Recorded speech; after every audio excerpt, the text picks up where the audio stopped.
sommes très contents, vous qui nous suivez en live sur CCTV Ralik officiel, sur Facebook et sur YouTube. Et tous nos remerciements pour votre fidélité. Nous sommes très contents parce que vous êtes nombreux à l'attente de ces programmes. Merci à Moro Djambé qui réalise cette émission. Merci à Alain Kabongo à la coordination. Merci à M. Simbia Web avec Andia José. Nous n'oublions pas aussi Bunonzinga à l'exploitation. Voilà, c'est comme ça. Mais seulement Moro Djambé qui est notre confrère.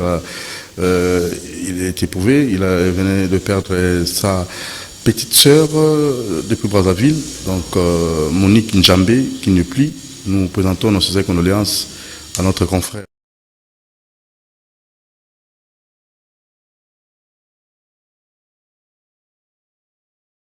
J'ose croire qu'il faut nécessairement traverser pour les obsèques, tout ça sera à Brazzaville. Donc courage à la famille Njambé et repose en paix. Maman Monique Njambé, Dieu a donné, Dieu lui-même a repris, on n'en peut rien, c'est la volonté de l'Éternel. Nous sommes condoléances. Voilà, alors nous allons très rapidement commencer notre émission Génie Congo, la rubrique Sujet du jour avec notre invité. C'est parti.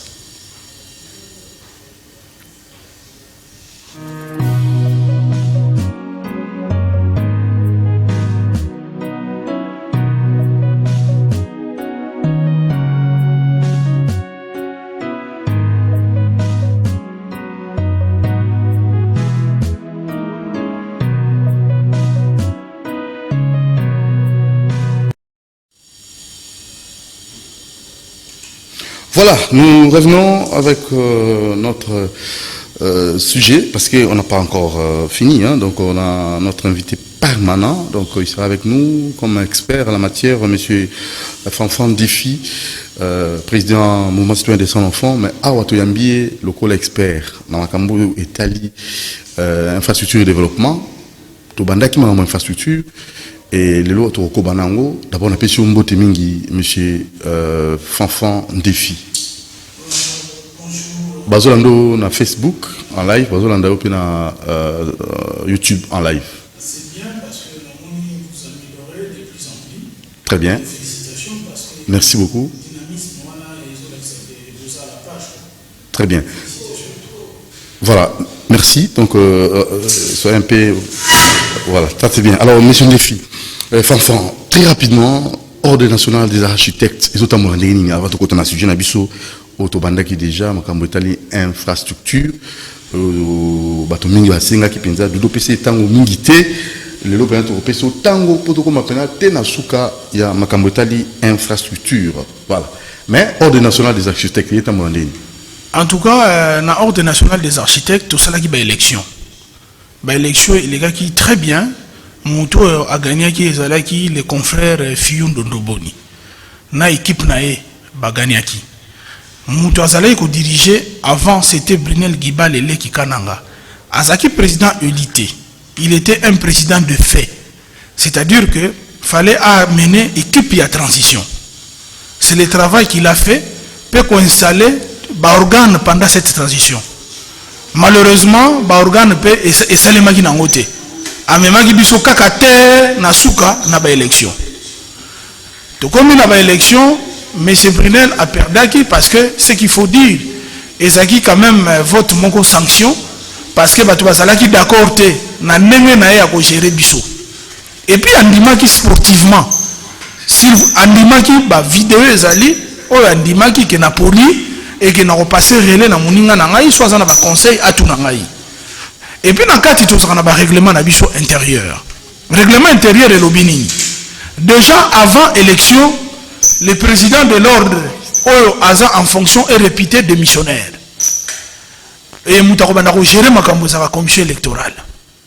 Donc, il est déjà réputé démissionnaire avant les élections. L'élo, l'élection Salemi, il fallait que ça recours, à côté qui peut recours, n'attend qu'il faut au règlement intérieur l'obaki. Mais, et ça dit que, toujours comprendre, vraiment toujours comprendre justice, surtout Conseil d'État. Comment imaginez-vous un Conseil d'État après ce que requête mi balé contradictoire? Requête à Liboso, en référé liberté et lobby bon suspendre l'action titre au traité fond. Oui, requête ami balé et lobby biso conseil d'état tozali incompétent pour nous gérer makambo ba ordre et c'est ngili bozonga bino moko na assemblée générale bo gérer makambo na bino auto koloba ezalaki des décisions en justice.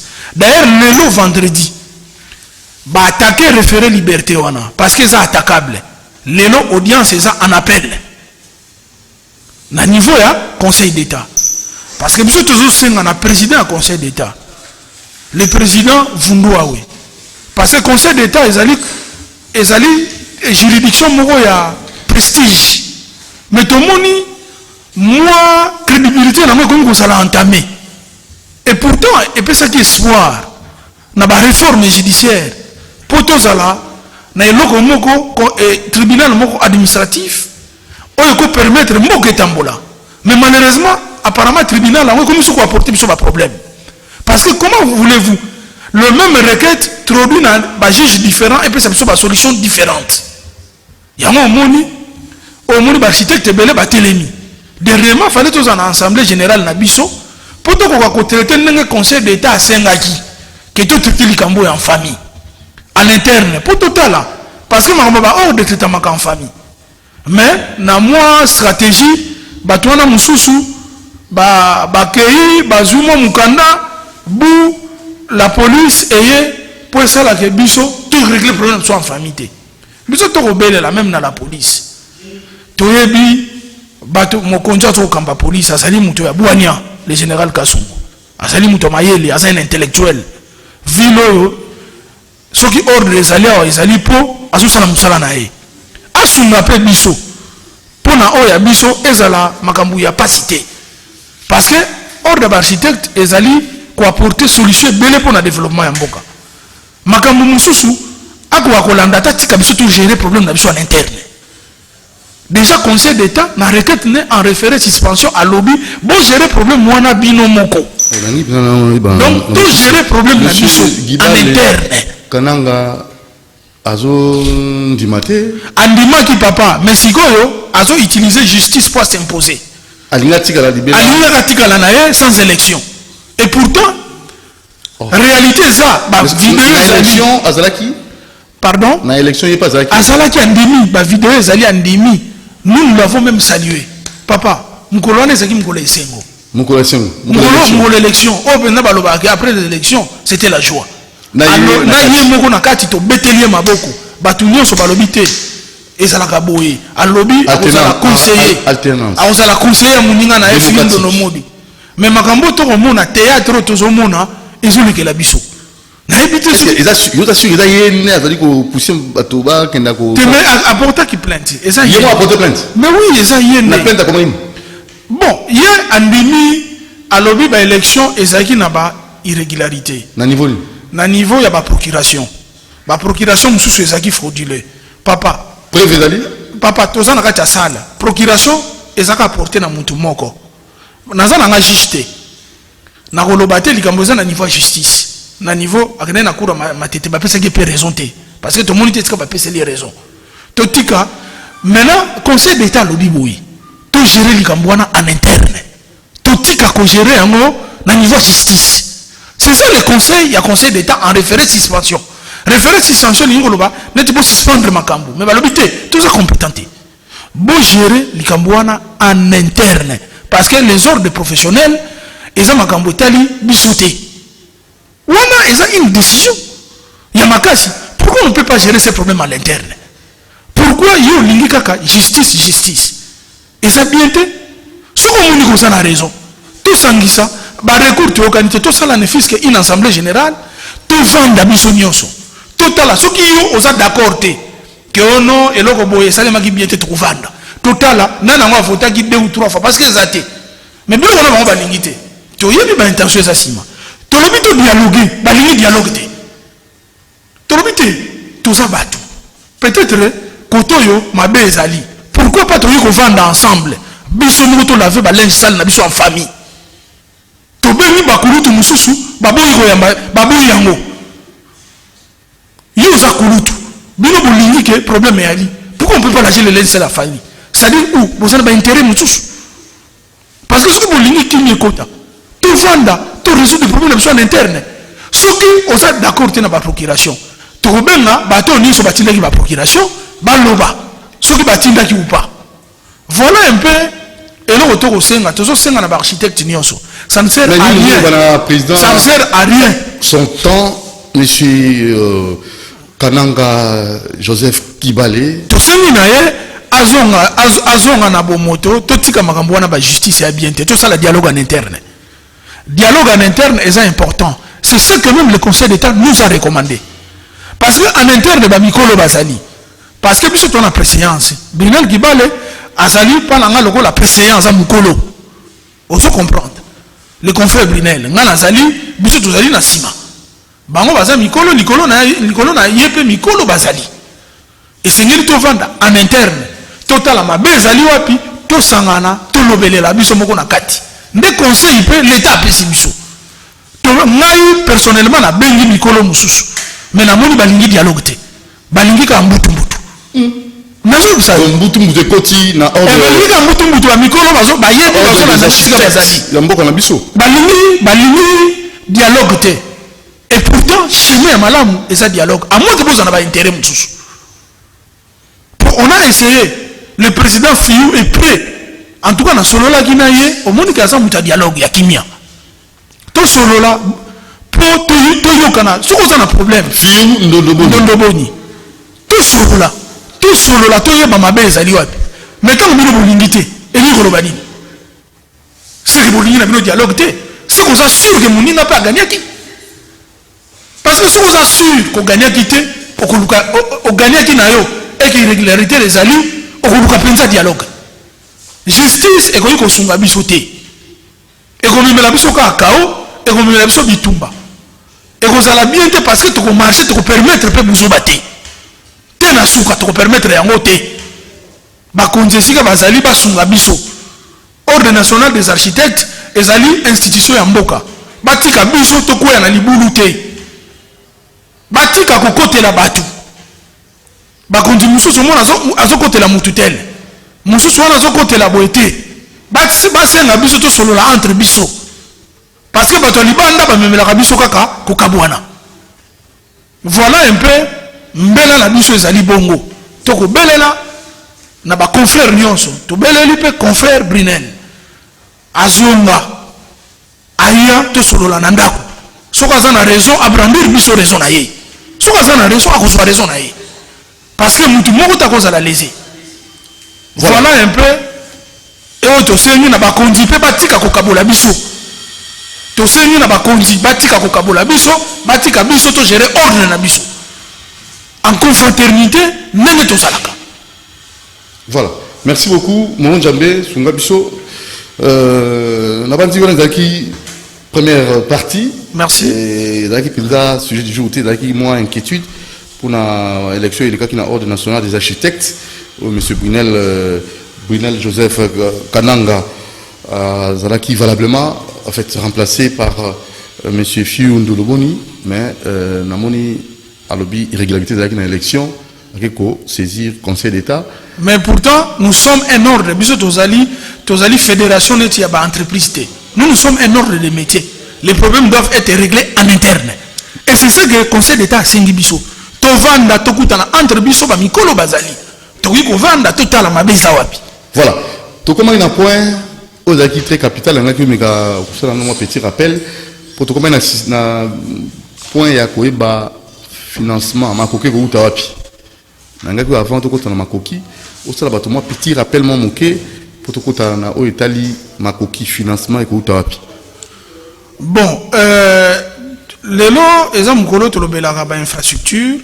Bien que vous avez un pays monté. Bien que tous en moi makambo moi ebelé à ordre parce que y a un peu la clé plein des institutions clés. Ordre national des architectes et pour réglementer secteur il y a ba infrastructure ils sont liés na ba bâtiment na ba ouvrage d'architecture. Parmi ba ouvrage d'architecture tous en a ba bâtiment banzela pe lelo et ko taper na ba concept architectural. Et puis, bon, bah, pomper, ouvrage de franchissement dans le domaine de l'architecture. parce que l'architecte va participer pratiquement à l'aménagement du territoire à 70%. Na yango ordre national des architectes, ils allaient conseiller au gouvernement, conseiller au président de la République en matière d'infrastructure. Alors ce que l'institution là, bah mbutu côté ça quoi balingi mkonzamboka te. Mkonzamboka a un devoir pour le développement en mboka à côté sa kimia na ordre national des architectes. Pour y moko soka s'impliquer personnellement kimia et kokota. Ba lugo ba côté na kata bergerie ba okima. Pour bazo ko déranger biso pour secteur na biso ba intérêt za ebele. Ndaki ça? Lelo bazo tonga ville kitoko. Au président tout lancer na Caire à l'est de Kinshasa. Et ça va enjeu ebele. Nouvelle ville. La nouvelle ville. Oh ça la proposition c'est Mongoué. Tout la kaka kino te kin. Voilà. Bazo lancer une nouvelle ville. Ba intérêt za ebele. Ba corniche à Kinshasa ba intérêt za ebele. Alors ba lou ebele ba lini ordre za na kimiate. Et pourtant ordre ako sunga mo kondiamboka pour à conseiller techniquement. Ndenge nini akoki kosala musala wana pour esunga mboka. Par exemple, ndenge vu les autres wana, est-ce que ba jeune congolais ba kozwa misala? Est-ce que ba jeune à IDPS ba kozwa misala? Est-ce que ba jeune à UNC ba kozwa misala? Est-ce que ba jeune nyonso ya Congo ya kin ba kinois ba kozwa misala? Na projet ba zwa ko lancer. Tout ba koye la biso ba to ba ko Égypte. Ba ko sala misala wa. Qui nani mutako défendre l'intérêt ba congolais sur ça ordre national des architectes. Et ça peut pour l'intérêt des jeunes. Parce que biso to koloba nini tango boye na makambu, il faut localement batupe main d'œuvre ezala saisi ezala apprécié. Biso ne to koki koyebisa mokonzi mboka. Toza na besoin de main d'œuvre. Il faut des investissements dans l'infrastructure sociale, notamment les écoles de formation professionnelle. Pour que les jeunes baillent la misala, baillent la ville wana. Ozomona. Lorsque tu es en ville wana, quand tu as 5 ans, ce qui te prépare les jeunes nabiso, tu prépares les maçons, tu prépares les ajusteurs, et que baillent la main d'œuvre de qualité. Au moment que les jeunes wana baillent la misala, mkonzambo baillent kimia. Mais ce qui ville wana baillent la tongango, ba congolais baillent misala te. Ba jeune baillent misala te ba paya batongi. Et puis ba ndako pe kune kozala cher. Yo papa dudu kozanda kukuna te. Na minute oyo. Parce que ça pour na bananti. Sikoyo. Alors déjà ça on voit la décoration et bakosala ngona ba architecte nini? Ah c'est ça. Plus de 1000 architectes. Ah. Oyo boyebi mosala na bino ndenge ngobani. Tokozo musala ndenge nini? Soki nakata ordre mbutu yali. Batika biso kimia. Batika biso tovanda kimia na ordre na biso.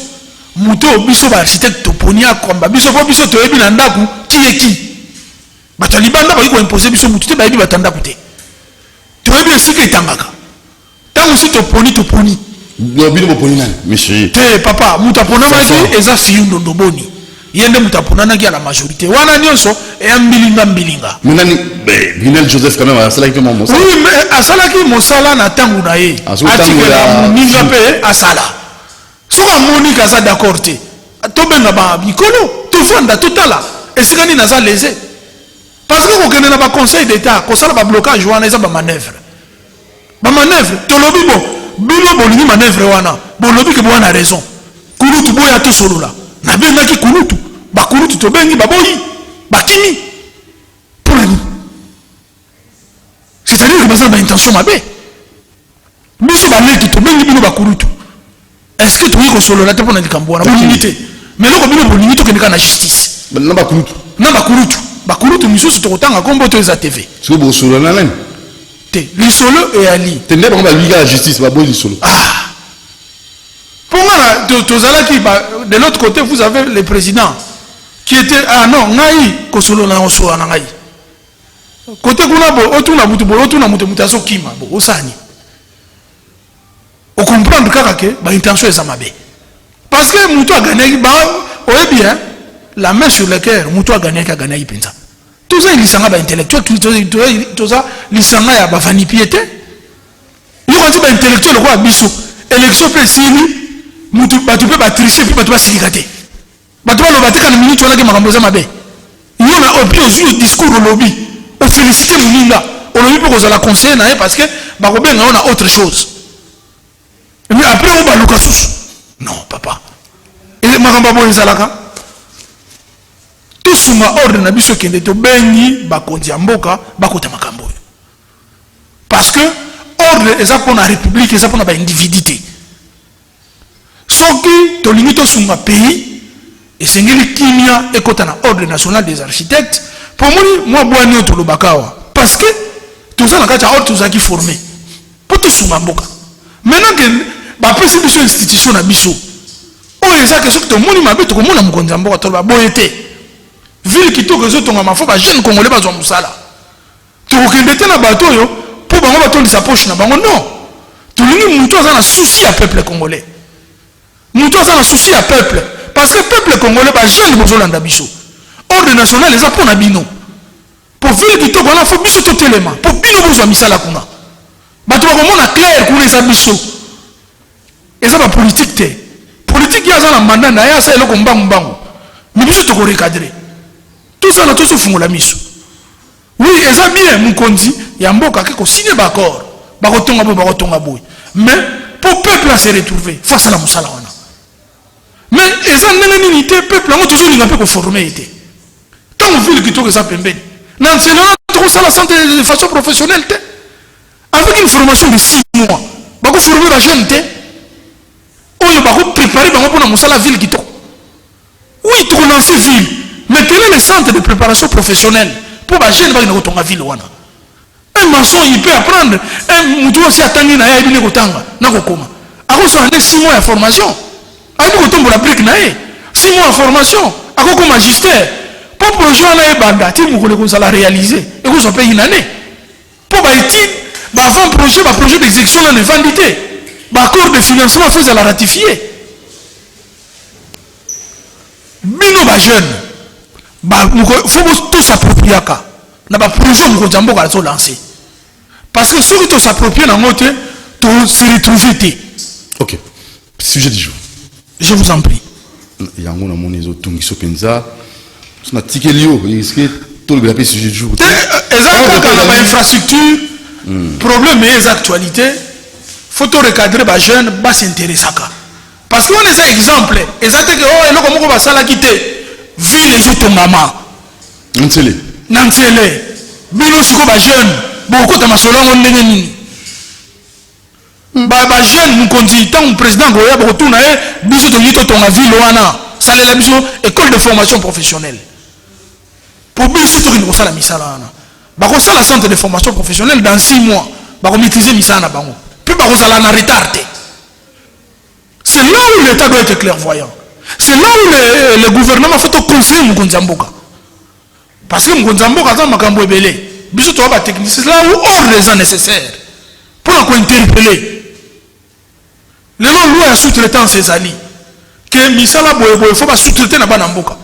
Au moins 40% de la banamboka. Boké ko signer ba accord. Mais combien de pourcents banamboka bazui? Biso to ko faire nango. Est-ce qu'un architecte étranger après sans aller dans ordre? L'architecte, il faut pas inscrire dans le tableau, mais il faut pas accompagner avec des architectes congolais. Bino bokoya kosala musala na mboka ya mutu te soki batu wana bo intéressé ba associer ba moté ezalaka te. Ordre national des architectes ekozala classe ya banantité pour batu moko boye bazongo ba se retrouver. Non, il faut peuple à se retrouver. Ordre national eza pour le peuple congolais. Peuple bo fungola miso. Ordre national eza pour l'architecte kaka te. Peuple a se retrouver na ndenge. A se retrouver tant ba osala misala. Il faut ba ouvrier oyo bakosala misala wana baza ba congolais ba cadre oyo bakozala kuna 70% baza ba congolais pour transfert de technologie ça les malamu malamu. Mais ce qui était on est parti pour une farce bako tongela biso ville kitoko basali lokola boye cité du fleuve salemi kaka bato mbongo bazofanda kuna bato aboye kutu ba occuper na bango ngoti. Mais au moins ce que batongaki bato bakozwa mo mosolo à côté pour se transformer lobby de commerçant tout un entrepreneur. Pourquoi ça n'a pas entrepreneur dans la construction sans que ça ait un diplôme? Mais au lobby un ouvrier lobby de entrepreneur dans la construction pour attendre qui cité kitoko a eu expérience à monter société naïe. C'est comme ça les classes économiques et ça les maca. à cause de la parasité. Parce qu'il faut que le lot, en principe, il fallait que le bela, les ressources, nini oyo moka, tout ça nango, pour apporter développement dans le domaine de l'infrastructure.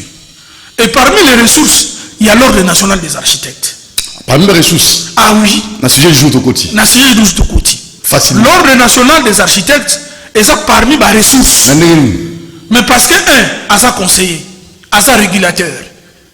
Parce que, ce qui infrastructure est, Moutou a conseillé mon compte. Alors, excellence. Makambora Nengezoya, il faut l'architecte congolais participer, il faut entrepreneuriat local et participer. Pour battre on attend bagoya, bako savoir mon compte jamboka, balobi peut-être bazan batumo bazan outillé. Mais ordre attend l'architecte belé ordre à sa vertébré. A couper ça avis technique. Et puis dans le cadre de management, à couper ça avis. Au-delà de la vie technique, voici boé. L'architecte congolais, voici comment il va participer. Et quand vous allez faire une initiative, tout le temps, c'est la corniche à Kinshasa. Mon Goya. Parce que nous, tous les gens, bah, tu vas sommes banda quoi n'est qu'autant mais aux abats congolais.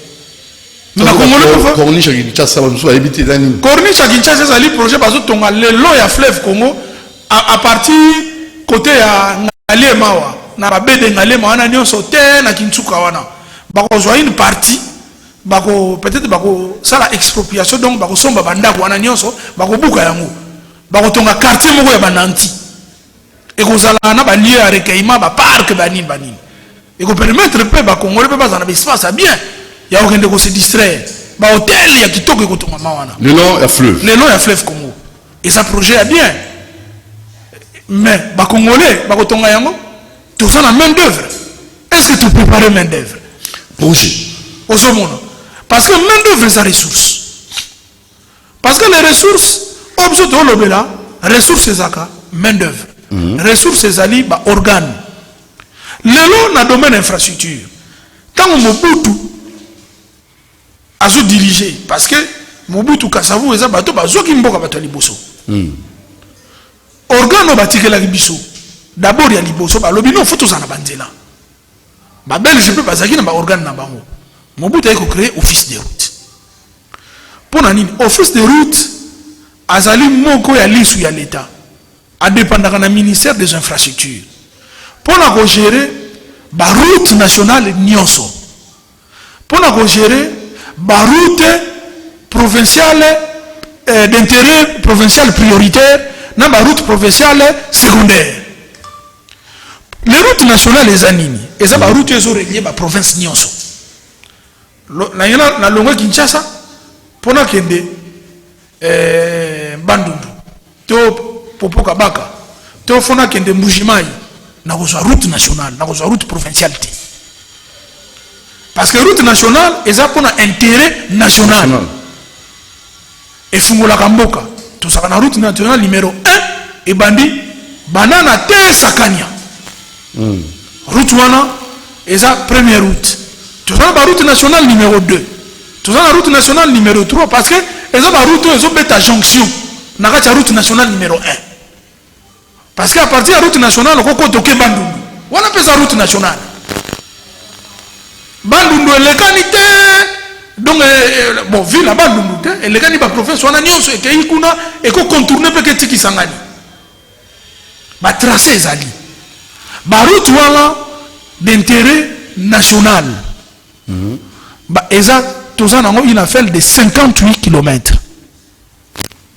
Au fond, on va tracer, Zali. Il y a un office de route à Chiraka. Population là d'habitude bien. Tout ça 58 km. Office de route ils ont géré. Ils ont géré. Ils ont bon état. Ah, papa. Route wana en principe fallait zala nyonso asphalté en bon état. Moi je tout ça a combien de routes asphaltées? C'est les 58 km. 2800 à 3000. Tu t'imagines? Est-ce que le peuple a su comprendre le problème de tout ça dans le développement? Beaucoup à faire. Donc, moins de 5% des routes asphaltées. On a défi à développer. Quelles conséquences? Pauvreté. conséquences c'est normal pauvreté. Bino vous en avez Mounele belge article 58 km. Ba tracé ezali 58 non 58 000 km. En principe, le gouvernement OIE, objectif numéro 1, c'est qu'asphalter les 58 000 km. Je vous dis bien, mais les gens parlent prioritaire. Et ça, priorité, social, c'est un peu de. C'est l'échelle de valeur. Papa. Répondez. Essayez de répondre à la réponse.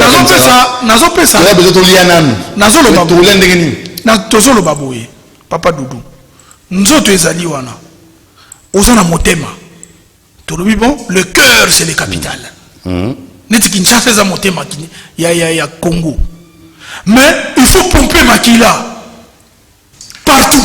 Makila fait comme tina na mosapi to utilisaka o to bengi misisa ya nzoto na français ba distingue ngo ezaka ba veine na artère, ba veine et memaka artère, donc c'est à dire oh et memaka na motema na oh et bimisaka na motema.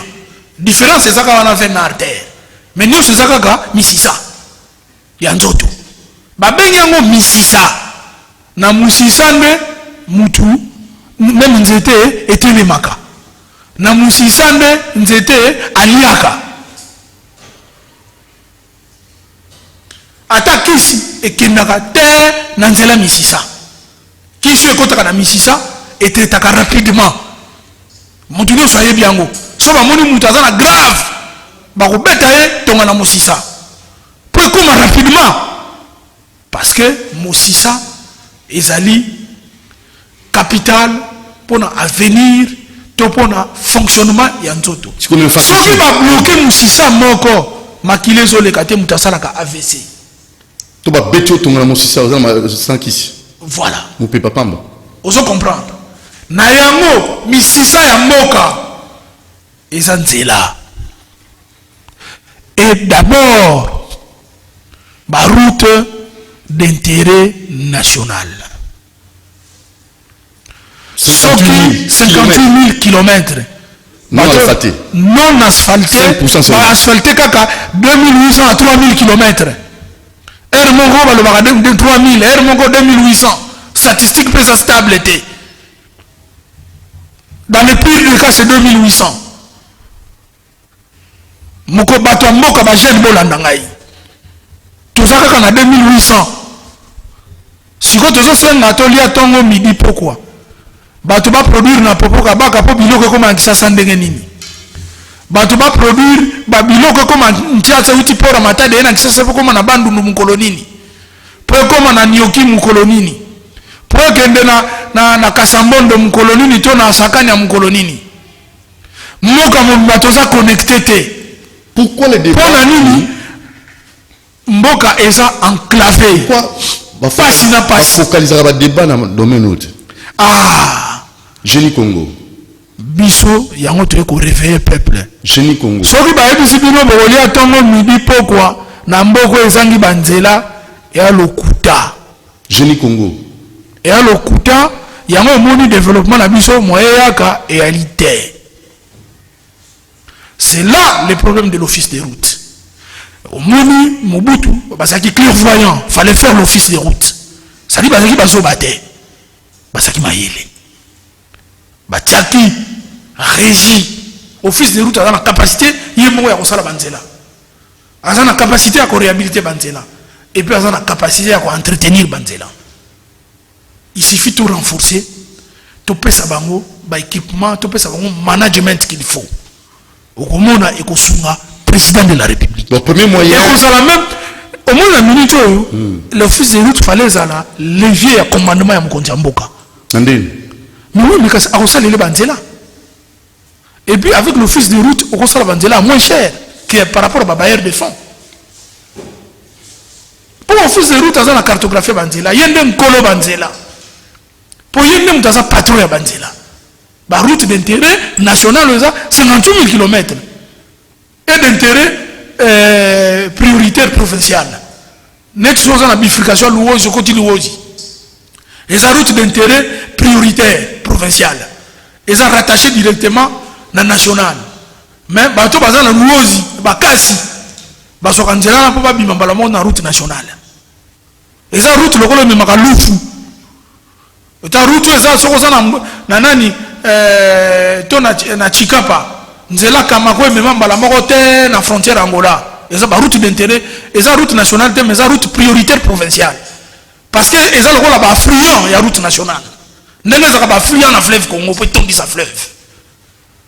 Et banzela d'office de route à Salaka. Pour na nini toni ko sala banzela te. Alors en fait nini yango pendant que développement ça wana. Papa 3000 km c'est 58 000. Et vous besoin ngaboli ale to mon dit pourquoi. Mais besoin ko sabisoti. Mokonza moka et c'est là tia accent priorité na ba route nationale okomona asoka ka sali yango et ko couvrir mandat moko mais bato ba ko bosana kana yete vi na biso mobimba c'est vrai ça na priorité belé mais ba conseiller ba sungayi ako ko regarder avec beaucoup d'intérêt ba route nationale tous à ambitieux pour la route. La ville tokosala pour attirer un peu bateau. Mais ça pour na bananti, et ça pour na bateau mbongo. Mais route d'intérêt national, et ça pour le peuple congolais sans exception. Pour l'État, n'investit que dans les infrastructures. Mais les nouvelles villes, ils ont un domaine où il y a promotion immobilière, ils ont un domaine privé. Voilà ce que je peux dire dans la première ressource au Tobengi office des routes. Yami Balé. Oui. L'État l'obité. Et c'est tout ça là, office des voiries et des drainages, OVD. Pour la nini. Ba ville et ça na banzela nango. Banzela ya ville ya Kinshasa, nzela le kiawa Kalembelembe, nzela 24. Et ça, la route, à la gérer, dans l'office de route, la route d'intérêt local. Mais tout ça, dans la ville. Vous, tu as une mission dans OVD. Pour gérer la ville, la ville. Il le fait. Non seulement qu'on gère, à faire la étude, à réhabiliter, à tonga yango, à repasser na baninga mutusu basala yango, mais il y a d'autres surveillés. Et ça les makatoti. Et puis on sait la tirage à caniveau. Waouh. Et ça les makatoti. Il y a un tirage à caniveau. Donc il y a un tirage à Kinshasa. Tirage en c'est mandé une personne. Ah. Bonjour bimisi salité. Boutique. Et donc musala ya OVD. Après un mot boy. Tu as habité nini kaka papa. Ah mais tu dis qu'on va que l'État a tchaki ba institution té to ba entreprise publique té sa misala wana. L'État a kanisa ki da yango. Nazo loba solution ezalaka musika te ezalaka na sama kolo na biso tokende musika te toza na ba ressources qu'il faut parce que au vu dans une expérience il y a ba gestion il y a ba voirie urbaine ndenge balobaka na français to banzela ya ville banzela wana mutagera yango eza OVD mais il y a un problème tovotaki constitution pour na OVD qu'il fallait qu'on décentraliser gestion. Les villes sont des entités décentralisées. C'est-à-dire que la ville a autonomie dans bango. Mais OVD a dépendre du ministère de l'infrastructure. Et pourtant, la ville Matadi, Lubumbashi, est la maire de la ville. Kinshasa est le gouverneur de la ville. Tant que vous êtes la maire de la ville, c'est la élu. Tant que vous êtes le conseiller municipal face à la planification de Banzela. Est-ce qu'il faut dépendre du ministère de l'infrastructure? C'est là où tu le côté gouvernance, il y a aussi des problèmes. La ville a aussi la planification, a aussi la Banzela. Et c'est là où la régie indépendante. Oyo, soit à sanctionner. Et c'est là que par exemple le gouverneur de la ville a la régie indépendante. Peut-être pourquoi pas la direction provinciale va décentraliser. Parce que qui dit direction provinciale de l'OVD et Géraka la ville. OVD a Géraka la ville. Et ça a la ville. Et ça a la mbokate. La ville ici, Mabutu Penzate. Bah décentraliser. Quand on décentralise les villes, on doit aussi décentraliser l'organe de gestion. On a un problème de gouvernance pour nous repérer ça en pifo. Ozomona. Maintenant, tant que Mobutu a l'ongoué, Kabila est, à cela qui fait une intention madame. Kabila a l'obité, office de route, à subir ma faiblesse, mon réalité. OVD, à subir ma faiblesse, mon solo réalité. Pour nous renforcer la structure, pour eux, soit comme mon solo. Pour office de route, à réhabiliter Banzela, OVD, à réhabiliter la voirie urbaine, et puis DVDA, à gérer Banzela et Mabele, tout la piste rurale. Ils ont géré la DVDA, troisième organe, au Basala. Tout finance à réhabiliter Banzela, nous sommes sur Mabele, la route d'intérêt un peu local, aux gens qui ont dans le territoire.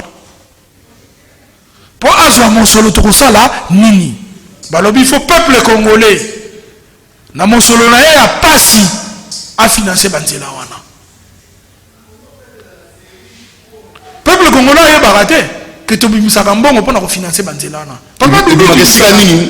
Ayo ko sala organo ba bengi FONER. Fonds national d'entretien routier. Fait na Kabila depuis 2008. Mosala ngo ezali pour entretenir Banzela. Mosala na ezali pour kokamata mbongo na libenga na biso pour bongisa Banzela. Pour bongisa Banzela. Et ko sala matote. Papa akamata déjà mbongo na biso depuis kalaka. Asala ngo nini? Makamata ngo lolenge nini? Okotaka na transport. Osombaka carburant. Na kati ya frais na ya transport yebake o contribuera pour Nzela. Parce que balevaka taxe na chaque litre ya carburant na essence na gasoil sauf na ba carburant ya ba avion. Elingo lobanini chaque fois mokumbi bus akako somba carburant afuti le meya biso tangu tozo futa tozo rembourser mbonga mokumbi bis. Omonike batu baye bakate Banzela wana financement nango biso moko bato finance kango to finance nango na lolenge wana FONER azwaka pe ba don ya ba institution internationale ba banque mondiale ba coopération japonaise ba yaka pe ko financer alevaka ba fonds na péage tangu tozwaka Nzela ya ba Congo poto kende teboma péage wana tofutaka mpona nini mpona kofinanse Banzela ekotisaka mbongo ebele mbongo wana moto agera yango ezaka FONER eza te kado tozopesa bango kado te tozopesa bango plutôt contribution na biso mpona entretien ya Banzela ezali très dangereux. Peuple congolais a pesa mbongo na ye. Po Nzela e salema, mais Nzela zo salema te. Soki tozwi mbongo wa péage, tozwi mbongo wa carburant, tofutaka ba taxe bele po na Nzela wana. Donc, excuse ezalité. Toki kozala mama bulu awa na ville ya Kinshasa te, to na ba ville na biso te. Po mbongo efutamaka. FONER tanga zwaka mosolo wana, asalaka répartition. À côté ça, peut-être 60% dans office de route. À côté ça, peut-être 25% dans office de voirie et drainage. Et puis à côté ça, 15% dans DVDA. Nzela kolonga awa te chika papo nzela za malonga to futa ka péage. Banzela musupeza ya mabele de route internationale. FONER azwaka mosolo na kati ya province. C'est-à-dire, la politique a été mise en œuvre pour que toi entretenir la route. FONER a une mission ya kotonga Nzela te. Soki FONER a kotonga Nzela ndenge to monaki. C'est-à-dire que aza en dehors ya mission na ye. Azabe na devoir ya kosa la voirie d'intérêt national, nous la bypass. Ils ont relié la route de Matadi et boulevard Lumumba parce que on est sur la route d'intérêt national. Parce que c'est la national numéro 1. Fournir nous faut financer entretien nango. Chaque jour ils ont libéré route. Pour tout nous sambo on a biso. Et la population n'est pas. Mais banzele za na mabulo. Tozo fungola peuple ayeba que mbongo ya li. Tozo kaka na posa mindele te lokola ba pauvre. Biso moko na mbongo ya pasi. To financer ka banzela wana à travers Foner. A trouvé presque la fin. Yami sat, yami nei. Bon, bah ezali belé to ko développer peut-être encore. Ya on a lobby ezaka ba émission moi pasi. Lelo oyaki to banana na la ressources. À ordre national de. Oui, ezali une ligne de ressources. Et après ressources heureusement. Mais to fongola le vendredi. Vendredi parce que yami balé to ko lobela AGCT, Agence Congolaise des Grands Travaux. Pourquoi on a maman na likambo ezali? Mais to linga pedo bandela pena nous na oyo bandaki pour ba comprendre ba fongola sous miso. C'est comme ça la récapitulatif. Ya malunga. Parce que après Foner, maman na likambo ezali na Grands Travaux. Et si ka ya boso to ça rappelle intervention. Bosoto yali. Et si ka kimoyibi ezali ya makasi. Je faisais ka to yebi. En tout cas, ce que IGF a zoomé dans grand travaux, c'est que IGF peut photo la malam. Nazo bisabino et na grand travaux pour y avoir une mission. Ya kotonga banzela. Ya kotonga yango kaka te mais ya ko financer kotonga banzela. Mais grand travaux a tongeli biso 1 km de route à 4 millions de dollars. Ni jamais vu dans le monde. Waneza autoroute nini. Bah élément ezali et puis on peut les démontrer. Toujours là qui ça bah ressources pour te ba faiblesse ça wapi pour te ba ko corriger. Tant on va sala qui grand travaux. Et ça là qui ambition. Ya mon kondiamboka ya pour moment wana. Tant on va sala Foner. Bah intention ezaki louable. Bah intention ezaki noble. Mais bon sotoni nango te batia na kati. Bah ressources ezangité. Parce que mon moteur la mine et financer construction yanzela. Je vous dis avec grands travaux ne makanisi ezaki bongo. Musolo pe yaki. Alors malheureusement tango yali moke to continuer prochainement pour ba tuba yebaka c'est quoi l'office des routes, c'est quoi l'OVD, c'est quoi Foner, c'est quoi ACGT, c'est quoi l'ordre des architectes, c'est quoi l'ordre des ingénieurs, c'est quoi Boyena Boy. Et puis tu vas tirer maintenant ma conclusion. Nasuka. Et puis tu vas faire ma proposition. Très bien. Voilà. Merci M. Fafan Ndefi, président Mouvement citoyen de son enfant, architecte, et surtout notre expert dans le domaine de l'infrastructure et développement. Très prochainement, Marambo, le Pissinga, dans les murs, parce que on a ça m'a déjà. Tu supportes un mot, Zéla, on a besoin de passer. Donc, on a dit. Tu supportes un Zéla, on a zombie carburant. Donc, on a contribué. Tu ressembles à Kaka, donc on peut mettre le tambour à Kaka. Et tambour à Kaka. Et son maman à Kaka. Donc, tu supportes un Zéla, na biso. Non, en tout cas. Faut que la fière, bon, on a auto monde à la biso, tu contribues à un Zéla. Vraiment, en tout cas. Moutounioso, à ta pauvre, à côté de transport. Alors, vendredi prochain, merci à l'équipe technique, merci à Moron Djambé à la réalisation. Et les Bissinga, Fatih et Koti Magasi.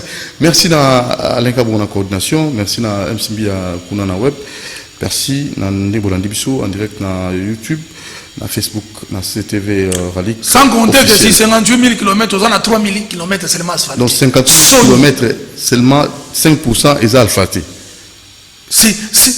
Non. Et ça passe. IGF en gros, Moussala Rossala en gros. Donc, Moutako ça a été donc, ce qui te commis, attends à la moitié, développement royauté. Je mets ma main à couper. Merci beaucoup, expert. Merci à Georges Libengue, Bruno Nzinga. Ciao. À la prochaine. À la prochaine. Doudou Montiri, vraiment mal au cœur. Très mal au cœur.